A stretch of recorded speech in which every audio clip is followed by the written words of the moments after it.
Hi everybody, I'm here to talk to you about Twisters, which is now available on digital to rent or own. I think rent or own, but anyway, it's been released on digital. I was privy enough to be sent a code to review for you, and it's weird because normally I review physical copies. I don't typically do the digital, but hey, they were kind enough to send me a code, so here we go. Let's talk about the movie.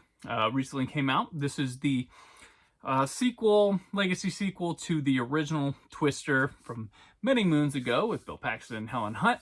Now, we are with Daisy Edgar-Jones and Anthony Ramos and, everyone's favorite Glenn Powell for a whole new ride, which sees a tragic opening like the original, lead us into modern day with a lot of more technology, competition stuff.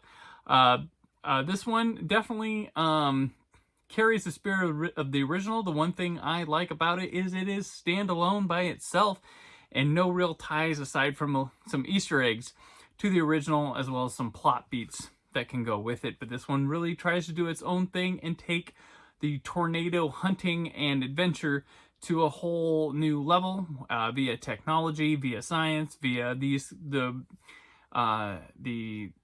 goals of these characters throughout. This comes from the director Minari, and it's pretty solid. It's got a story that sort of, you're kind of like, it's clever enough in the way that it unravels itself and shares with you where each person is coming from and how they are. So you kind of like flip who's who at a certain point. It definitely has some solid action sequences. CGI is the tornado thriller and disaster film's friend, and they go right at it. And there are some really cool sequences in this movie that definitely live up to the original. I think cast-wise, Glenn Powell definitely takes the cake here, stealing the show. The guy, as we have been learning, is just a ball of charisma. I've liked him ever since I first saw him in Richard Linklater's movie Everybody Wants Some, which you should go check out. Really cool spiritual sequel to Dazed and Confused. But he's been solid and fun and everything, and he's starting to take off here. He really relishes this role and just oozes that he loves being in movies. He's got that charm that you love to see. People like to do it. Daisy Edgar-Jones is fine. She's kind of like solid here. Nothing really too much there. I do like her character. Her performance is, she's got to play the straight person here and get us through it, and she does a solid job with it. Ramos is someone I've been a big fan of for a long time, and I like seeing him in big movies and big successful ones as this is, so hopefully it gets more on him, and he plays a really conflicted and challenging character here.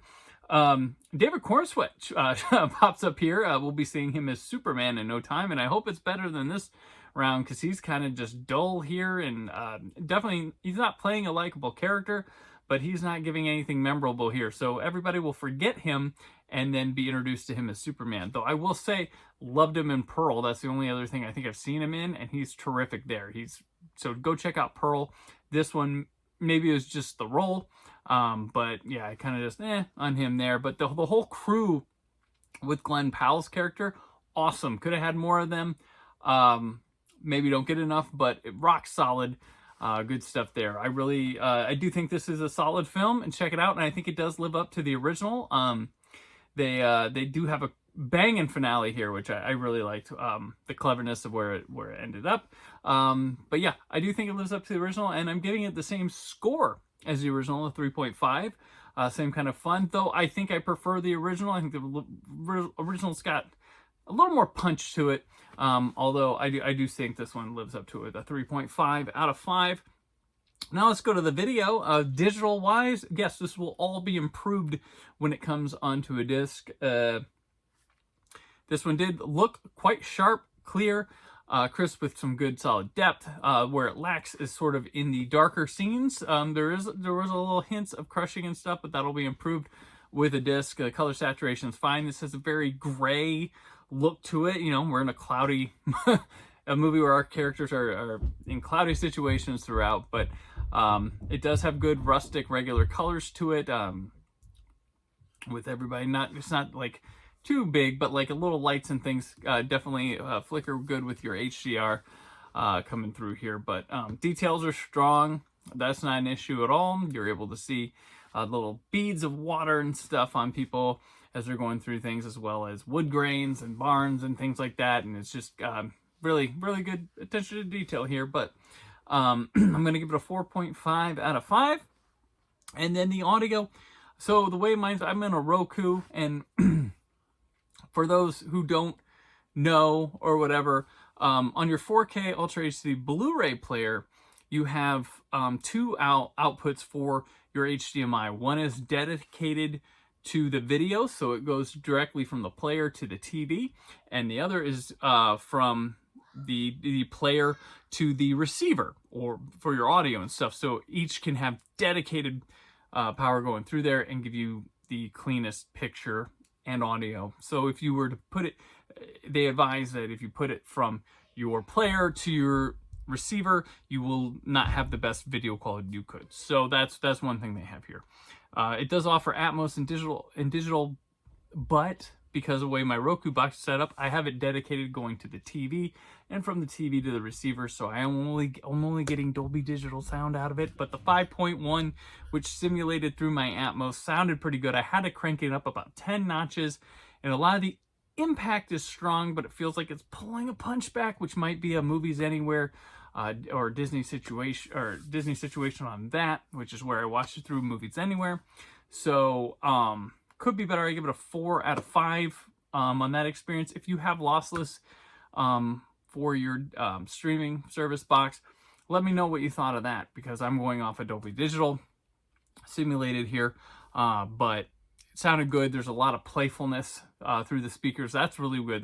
The rear channels and the speaker above were plenty loud and distinct, and it had some good atmosphere to it. Worked quite well.